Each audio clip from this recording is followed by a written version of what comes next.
আসসালামু আলাইকুম। দেখেন আবারও নিয়ে আসলাম নতুন কৃষি আপডেট। কীরকম ধান ফলন, আমরা সবসময় জৈব সার ব্যবহার করি। যেমন জৈব সার ব্যবহার করলেই ধানের দ্বিগুণ ফলন, বাম্পার ফলন।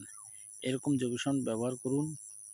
কৃষি আপডেট সবসময় ধানের ফসল, যে কোনো কৃষি আপডেটে আপনি জৈব সার ব্যবহার করুন। জৈব সারের কোনো বিকল্প নেই। নিত্য নতুন কৃষি আপডেট পেতে আমার চ্যানেলটা সাবস্ক্রাইব করি, পাশে থাকুন। আমি সবসময় নতুন নতুন কৃষি আপডেট নিয়ে আপনাদের সামনে উপহার করব। আমি সবসময় আমাদের চ্যানেলে কৃষি আপডেট নিয়ে সকল বিস্তারিত ভিডিও দিয়ে থাকি। নতুন নতুন কৃষি আপডেট পেতে আমার চ্যানেলটা সাবস্ক্রাইব করে পাশে থাকুন। আমি সবসময় আপনাদের সামনে নতুন কিছু তুলে ধরবো, নতুন কিছু শেখাবো। কলম শিখতে ও জানতে আমার চ্যানেলটা সাবস্ক্রাইব করে পাশে থাকবেন। আমি ই টু জেড আমার চ্যানেলে সব কিছু শেখাবো। আসসালামু আলাইকুম, ভালো থাকবেন, সুস্থ থাকবেন, আল্লাহ যেন আপনারা সুস্থ রাখে। এটাই নিয়ে আমার ভিডিওটা শেষ করলাম।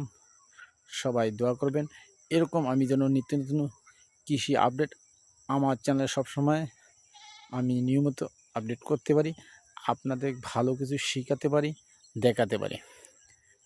দেখতে পাচ্ছেন কৃষি আপডেট।